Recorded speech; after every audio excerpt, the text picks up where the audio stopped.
ಮೌರ್ಯ ಸಾಮ್ರಾಜ್ಯದವರು ಚಂದ್ರಗುಪ್ತ ಮೌರ್ಯನಿಂದ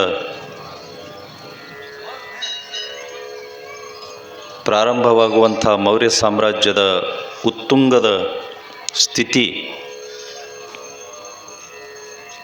ಅಶೋಕನ ಕಾಲದಲ್ಲಿ ಇಡೀ ಭಾರತದಾದ್ಯಂತ ತನ್ನದೇ ಆಗಿರತಕ್ಕಂಥ ಚರಿತ್ರೆಯನ್ನು ನಿರ್ಮಾಣ ಮಾಡುತ್ತೆ.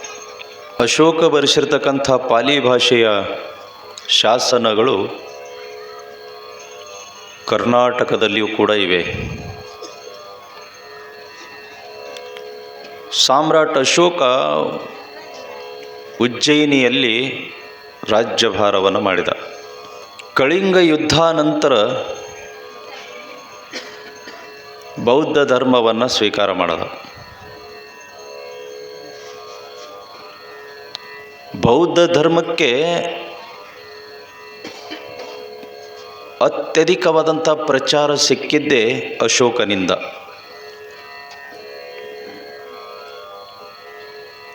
ಅಶೋಕ ತಾನೇ ಅಷ್ಟೇ ಅಲ್ಲ, ತನ್ನ ಮಕ್ಕಳನ್ನು ಕೂಡ ಬೌದ್ಧ ಧರ್ಮಕ್ಕೆ ಪ್ರಚಾರಕ್ಕೆ ಹಚ್ಚಿದ.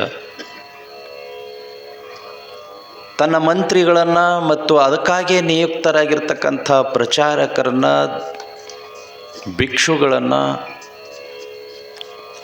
ಬೌದ್ಧ ಧರ್ಮ ಪ್ರಚಾರಕ್ಕೆ ಕಳಿಸಿದ್ದಕ್ಕೆ ಬೌದ್ಧ ಧರ್ಮ ಶ್ರೀಲಂಕಾ, ಬರ್ಮಾ, ಟಿಬೆಟ್ ಭಾಳಷ್ಟು ಕಡೆಗೆ ಉಚ್ಛ್ರಾಯ ಸ್ಥಿತಿಗೆ ಹೋತು.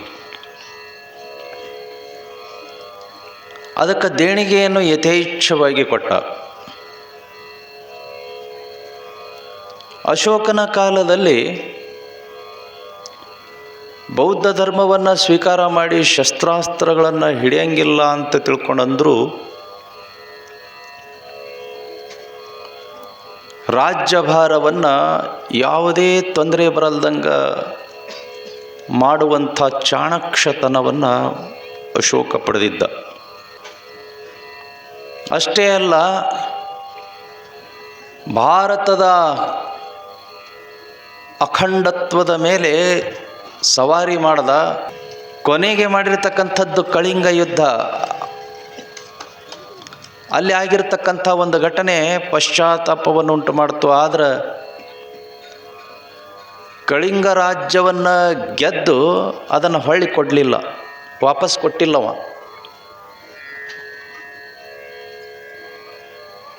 ಮನಸ್ಸಿನ ಮೇಲೆ ಪರಿಣಾಮ ಬೀರಿರಬಹುದು, ಆದರೆ ಅದನ್ನು ವಾಪಸ್ ಕೊಡುವಂಥ ವಿಚಾರ ಮಾಡಲಿಲ್ಲ. ತನ್ನ ಹತ್ರನೇ ಇಟ್ಟುಕೊಂಡಿದ್ದ ಕಳಿಂಗ ರಾಜ್ಯವನ್ನು.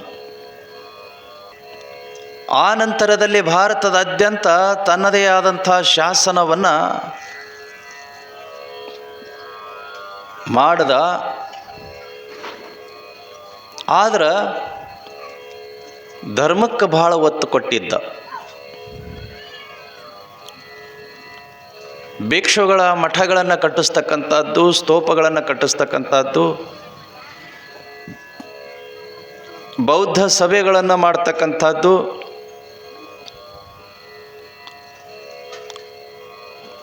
ಅಷ್ಟೇ ಅಲ್ಲ, ಆ ಬೌದ್ಧ ಧರ್ಮವನ್ನು ಪ್ರಚಾರಕ್ಕೆ ಕಳಿಸ್ತಕ್ಕಂಥ ಕಟ್ಟುನಿಟ್ಟಿನ ಕೆಲಸಗಳನ್ನು ಮಾಡಿದ. ಬುದ್ಧನ ಶಿಷ್ಯರಲ್ಲಿ ಭಿಕ್ಷುಗಳು ಯಾರಾದರೂ ಕಂಡ್ರು ಅಂದ ತಕ್ಷಣವೇ ಸಾಮ್ರಾಟನಾದ್ರೂ ಅವ್ರ ಮುಂದಗಡೆ ನತಮಸ್ತಕನಾಗುತ್ತಿದ್ದ.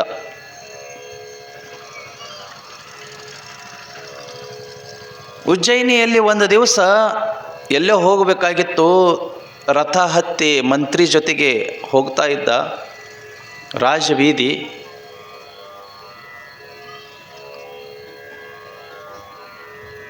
ಆ ದಿನ ಎದುರಿಗೆ ಒಬ್ಬ ಬೌದ್ಧ ಭಿಕ್ಷು ಬಂದ.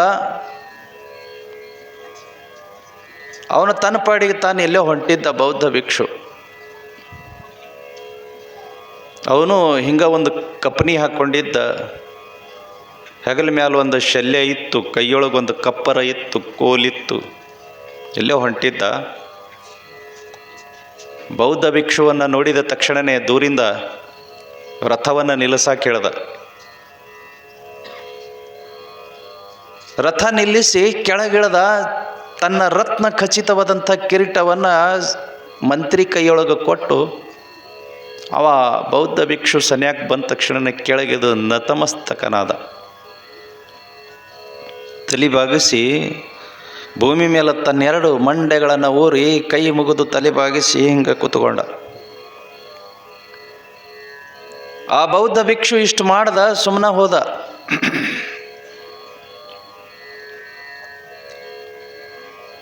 ನಿಶ್ಚಿಂತ ಬೌದ್ಧ ಭಿಕ್ಷು, ನಿರಂಜನ ಬೌದ್ಧ ಭಿಕ್ಷು. ಅವ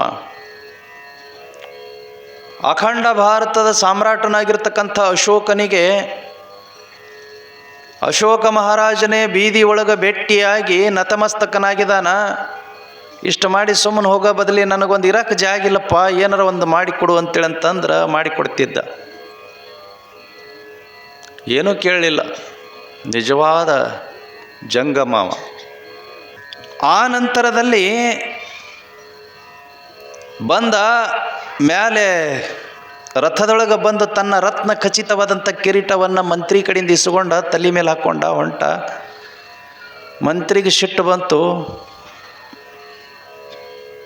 ಆ ಮಂತ್ರಿ ಅಶೋಕನಿಗೆ ಕೇಳ್ತಾನ, ಮಹಾರಾಜರ ನೀವು ಮಾಡೋದು ಸರಿ ಇಲ್ಲ ಅಂತಂದ. ಏನು ಅಂತೇಳಿ ಅಂತಂದ. ಏನು ಬಿಡ್ರಿ, ಇತ್ತಿತ್ತಲಾಗಿ ನೀವು ಭಾಳ ವಿಚಿತ್ರವಾಗಿ ವರ್ತಿಸಕತ್ತೀರಿ. ಅವು ಯಾವ ಜೋಗಿ ಜಂಗಮರು ಸಾಧು ಸತ್ಪುರುಷರು ಅಂತ ತಿಳ್ಕೊಂಡು ಅವ್ರು ಕಂಡ ತಕ್ಷಣವೇ ನಿಮ್ಮ ರತ್ನ ಖಚಿತವಾದಂಥ ಕಿರೀಟನ ಪಕ್ಕದಾಗಿದ್ದವ್ರ ಕೈಯಾಗಿ ಕೊಟ್ಟು ನಮಸ್ಕಾರ ಮಾಡ್ತೀರಿ. ನೀವು ತಲೆ ಬಾಗಿಸಬಾರದು. ಸಾಮ್ರಾಟರು ನೀವು, ಅಖಂಡ ಭಾರತದ ಸಾಮ್ರಾಟರು ನೀವು ಯಾಕೆ ತಲೆ ಬಾಗಿಸ್ಬೇಕು ಅವ್ರ ಮುಂದೆ ಅಂತ. ಅದಕ್ಕೆ ನನಗೆ ಸರಿ ಅನ್ನಿಸ್ತಾ ಇಲ್ಲ. ನೀವು ತಲೆ ಬಾಗಬಾರದು, ಅವ್ರು ಬೇಕಾದ್ರೆ ತಲೆ ಬಾಗಲಿ. ಅದು ರತ್ನ ಖಚಿತವಾದಂಥ ಕಿರೀಟ, ಅದು ಅಖಂಡ ಭಾರತದ ಕಿರೀಟ. ಆವಾಗ ಅಶೋಕ ಮುಗುಳ್ನಕ್ಕು, ಸಮಯ ಬಂದಾಗ ಇದಕ್ಕೆ ಉತ್ತರ ಕೊಡ್ತೀನಿ ಮಂತ್ರಿ, ಹೋಗೋಣ ನಡಿ ಅಂತೇಳಿ ಕರ್ಕೊಂಡು ಹೋದ. ಒಂದು 6 ತಿಂಗಳು ಕಳೀತ್ರಿ. 6 ತಿಂಗಳ ಕಳೆದ ಬಳಿಕ ಒಂದು ದಿವಸ ಕಟ್ಗಿದು ಒಂದು ದೊಡ್ಡದು ಸಂದಕ್ಕೆ ರೆಡಿ ಇತ್ತು ಅರಮನೆ ಒಳಗೆ. ಅದಕ್ಕೆ ಚಾವಿ ಹಾಕಿ ರಾಜಮುದ್ರೆಯನ್ನು ಒತ್ತಿ ರೆಡಿ ಇಟ್ಟಿದ್ರು. ಅವತ್ತೇ ನಾವು ಮಂತ್ರಿ ಪ್ರಶ್ನೆ ಮಾಡಿದ್ನಲ್ಲ, ಆ ಮಂತ್ರಿಯನ್ನು ಕರೆದ್ರು. ಕರೆದು ಈ ಪೆಟ್ಟಿಗೆಯನ್ನು ತೋರಿಸಿ ಅಶೋಕ ಮಹಾರಾಜ ಹೇಳ್ತಾನ, ಈ ಪೆಟ್ಟಿಗೆಯನ್ನು ತಗೊಂಡು ಬಜಾರದೊಳಗೆ ಒಯ್ದಿಟ್ಟು ಇದ್ರೊಳಗಿರುವಂಥ ಎಲ್ಲ ವಸ್ತುಗಳನ್ನು ಮಾರ್ಕೊಂಡು ಬಾ, ಯಾವುದೂ ಉಳಿಸ್ಕೊಂಡು ಬರಬೇಡ. ಎಷ್ಟಕ್ಕೆ ಮಾರ್ತಾವ ಅಷ್ಟಕ್ಕೆ ಮಾರ್ಕೊಂಡು ಬಾ, ಒಟ್ಟು ಮಾರ್ಕೊಂಡು ಬಾ ಅಂತೇಳಿ ಅಂತಂದ. ಆಯಿತು ಅಂತ ತಿಳ್ಕೊಂಡು ಹೇಳಿ ಒಂದು 4 ಆಳುಗಳನ್ನು ತಗೊಂಡು ಅವಕ್ಕೆ ಗಾಲಿ ಇದ್ದು ಎಳ್ಕೊಂಡು ಬಂದ. ಮಾರ್ಕೆಟ್ನೊಳಗಿಟ್ಟ, ಬಜಾರದೊಳಗೆ ರಾಜಮುದ್ರೆಯನ್ನು ಒಡೆದು ಆ ಸಂದಕ್ಕಿನ ಬಾಯಿ ಓಪನ್ ಮಾಡ್ದ. ಒಳಗೇನಿದ್ದು ಅಂತಂತಂದ್ರೆ ಎಲ್ಲ ಪ್ರಾಣಿಗಳ ತಲೆಬುರುಡೆಗಳಿದ್ದು. ಮಂತ್ರಿ ಹಣಿ ಹಣಿ ಬಡ್ಕೊಂಡ, ನಾನು ಅಖಂಡ ಭಾರತದ ಸಾಮ್ರಾಟನ ಮಂತ್ರಿ, ನನಗೆ ಬೇರೆ ಕೆಲಸ ಇರಂಗಿಲ್ಲ ಮಾಡಾಕ. ಈ ಪ್ರಾಣಿ ತಲೆ ಮಾರಾಕ ನನ್ನ ಕಳಿಸ್ಬೇಕ, ಯಾರಿಗಾದ್ರೂ ಕಳಿಸಿ ನೀ ಮಾರ್ಕೊಂಡು ಬಾರಪ್ಪ ಅಂತೇಳಿ ಅಂತಂದ್ರೆ ಮಾರ್ಕೊಂಡು ಬರ್ತಿದ್ದ. ಇವಿಷ್ಟು ಪ್ರಾಣಿ ತಲೆ ಮಾರಿದ್ರೂ 60 ರೂಪಾಯಿ ಬರೋಂಗಿಲ್ಲ. ಅರುಗೇಡಿ ಅದನ್ನು ಮಹಾರಾಜ ಇತ್ತಿತ್ತಲಾಗಿ ಭಾಳ ಅರುಗೇಡಿತನ ಮಾಡಾಕತ್ಯಾನ ಅಂತ ಅನ್ನಿಸ್ತು. ಮುಟ್ಟಿ ನೋಡ್ದ, ಒಂದೊಂದು ಪ್ರಾಣಿಯ ತಲೆಬುರುಡಿಗಳು ಒಂದೊಂದು ವಿಶಿಷ್ಟವಾದಂಥ ರೀತಿ ಒಳಗಿದ್ದು. ಹುಲಿದಿತ್ತು, ಕರಡಿದಿತ್ತು, ಸಿಂಹದಿತ್ತು, ಜಿಂಕೆದಿತ್ತು. ಹೆಂಗೆ ಹಲವಾರು ಪ್ರಾಣಿಗಳ ತಲೆಬುರುಡಿಗಳಿದ್ದು. ಹೇಳಿ ಕಳಿಸ್ಯಾನ, ಮತ್ತೇನು ಮಾಡೋದು ಅಂತ ತಿಳ್ಕೊಂಡು ಒಂದು ತಲೆಬುರುಡಿಯನ್ನು ಕೈಯಾಗಿ ಹಿಡಿದು ಹಿಂಗೆ ತೋರಿಸಿ ಜನರ ಕಡೆಗೆ ಕೂಗದ, ಇದು ಯಾರಿಗೆ ಬೇಕು, ಇದರ ಕಿಮ್ಮತ್ತು ಎಷ್ಟೈತಿ, ತಗೊಳ್ಳೋರು ತಗೊಳ್ರಿ ಅಂತಂದರು. ಜನ ಮುಂದೆ ಬಂದರು. ನಾ ತಗೊತೀನಿ, ನೀ ತಗೊತೀನಿ ಅಂತ ತಿಳ್ಕೊಂಡು ಮುಂದೆ ಬಂದರು. ಜನ ಯಾವಾಗ ಮುಗಿಬಿದ್ದು ನನಗೆ ಕೊಡ್ರಿ ಅಂತ ಕೇಳಿದ್ರು, ಆವಾಗ ಮಂತ್ರಿಗೆ ಭಾಳ ಹುರುಪು ಬಂತು. ಬೇಗ ಬೇಗ ಮಾರಾಟ ಆಗ್ತಿತ್ತು ಅಂತೇಳಂತಂದ್ರೆ ಮಾರವನಿಗೆ ಭಾಳ ಹುರುಪು ಬರ್ತೈತ್ರಿ. ಗಿರಾಕಿ ಜಾಸ್ತಿ ಇದ್ದು ಅಂತಂದ್ರೆ ಮಾರವನಿಗೆ ಭಾಳ ಹುರುಪ. ಹಂಗೆ ಈ ಮಂತ್ರಿಗೆ ಆ ತಲೆಬುರುಡಿಗಳನ್ನು ಆ ಸಂದಕ್ಕದೊಳಗಿಂದ ಹಿಂಗೆ ಹಿಡಿದ ಎತ್ತದ್ರೊಳಗೆ ನನಗೆ ಬೇಕಂತ ಜನ ಮುಕ್ರು ಬಿದ್ದಿದ್ರಲ್ಲ, ಮಂತ್ರಿಗೂ ಭಾಳ ಖುಷಿಯಾಗಿತ್ತು. ಅವ ಸಂದಕ್ಕೆ ಕಡೆಗೆ ನೋಡಲೇ ಇಲ್ಲ, ಸುಮ್ಮನೆ ಕೈ ಹಾಕ್ತಿದ್ದ, ಹಿಡಿತಿದ್ದ, ಇದು ಯಾರಿಗೆ ಬೇಕು ಅಂತಿದ್ದ. ಅದು ಯಾವ್ದ್ರದ ಮುಖ ಅಂತನ ನೋಡ್ತಿದ್ದಿಲ್ಲ, ಇದು ಯಾರಿಗೆ ಬೇಕು ಅಂತಿದ್ದ, ನನಗೆ ಬೇಕಂತಿದ್ರು ಜನ. ಅದಕ್ಕೆ ತನಗೆ ಬಾಯಿಗೆ ಬಂದಷ್ಟು ರೇಟ್ ಹೇಳ್ತಿದ್ದ, ಅಷ್ಟು ಕೊಟ್ಟು ತೊಗೊತಿದ್ರು ಜನ. ಒಂದು ತಾಸು ಅನ್ನೋದ್ರೊಳಗೆ ಆ ಸಂದಕದೊಳಗಿರುವಂಥ ಎಲ್ಲ ತಲೆಬುರುಡಿಗಳು ಮಾರಾಟ ಆಗಿ ಒಂದು ತಲೆಬುರುಡಿ ಕೊನೆಗೆ ಉಳಿದಿತ್ತು. ಆ ಒಂದು ತಲೆಬುರುಡಿಯನ್ನು ನೋಡ್ದೇ ಪ್ರತಿ ಸಲದಂತನ ಕೈ ಹಾಕದ, ತಲೆಬುರುಡಿ ಕೊನೆಯದಾಗಿ ಸಿಕ್ತು, ಅದನ್ನು ತಗೊಂಡು ಹಿಂಗೆ ಎತ್ತಿ ಹಿಡ್ದ, ಇದು ಯಾರಿಗೆ ಬೇಕು ಅಂತೇಳಿ ಅನ್ನೋದ್ರೊಳಗೆ ಯಪ್ಪ ಅಂತ ಹಿಂದಕ್ಕೆ ಸರಿದ್ರು ಜನ. ಯಾಕ ಅಂದವ ಮಂತ್ರಿ, ಇಷ್ಟೊತ್ತನಕ ಎಲ್ಲರೂ ತೊಗೊಂಡಿರಿ, ಸಿಂಹದ್ದು ತೊಗೊಂಡಿರಿ, ಹುಲಿದು ತೊಗೊಂಡಿರಿ, ಕರಡಿದು ತೊಗೊಂಡಿರಿ, ಚಿರತದ ತೊಗೊಂಡಿರಿ, ನರಿ ಮುಖ ತೊಗೊಂಡಿರಿ, ನವಿಲಿನ ಮುಖ ತೊಗೊಂಡಿರಿ, ಎಲ್ಲವೂ ತೊಗೊಂಡಿರಿ, ಇದು ಯಾಕೆ ತೊಗೊತಾ ಇಲ್ಲ, ಬರ್ರಿ ಮುಂದೆ ಬರ್ರಿ ಇದನ್ನು ತೊಗೊಳ್ರಿ ಅಂತೇಳಂತಂದ ಜನ. ಅಂದರು, ಮಂತ್ರಿಗಳೇ ನಿಮ್ಮ ಕೈಯೊಳಗಿರೋದು ಮುಖ ಯಾರ್ದೈತೆ ನೋಡ್ರಿ ಅಂದರು. ಹೆಂಗೆ ನೋಡ್ದ, ಯಪ್ಪ ಅಂತ ಕೈ ಬಿಟ್ಟವ. ಹೆದರಿಕೆ ಆತವನಿಗೆ.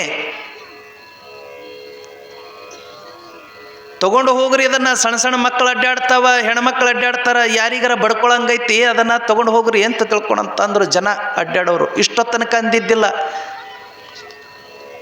ಹುಲಿ ಕರಡಿ ಸಿಂಹದ ಮುಖ ಎತ್ತಿ ಹಿಡ್ದಾಗ ಅನ್ಲಿಲ್ಲ, ಈಗಂದ್ರು ತಗೊಂಡು ಹೋಗ್ರಿ ಅಂತಂದರು. ಯಾವ್ದಿರ್ಬಹುದ್ರಿ ಅದು ತಲೆ?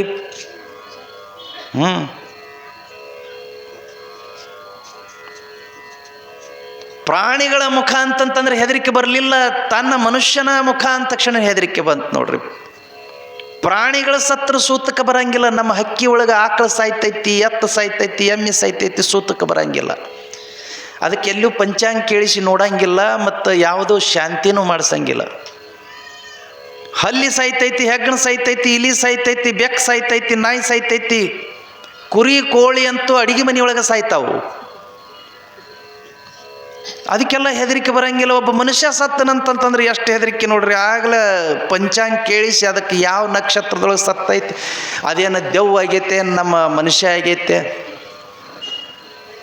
ಅದು ಬಡ್ಕೊಂತಂದ್ರೆ ಹೆಂಗ್ರಿ, ಏನಾರ ಮಾಡಿಕೊಡ್ರಿ, ಹೊಸ್ಲಿ ಕಟ್ಟೋಣ, ತಲಬಾಗಲಿ ಕಟ್ಟೋಣ, ಒಂದು ಕಾಯಿ ಮಾಡಿಕೊಡ್ರಿ, ಒಂದು ಪೂಜೆ ಏನಾರ ಮಾಡ್ಬೇಕೇನ್ರಿ, ಮನೆ ಬಿಡ್ಬೇಕೇನ್ರಿ, ಎಷ್ಟರ ವಿಚಾರ ಮಾಡ್ತಾನ್ರಿ.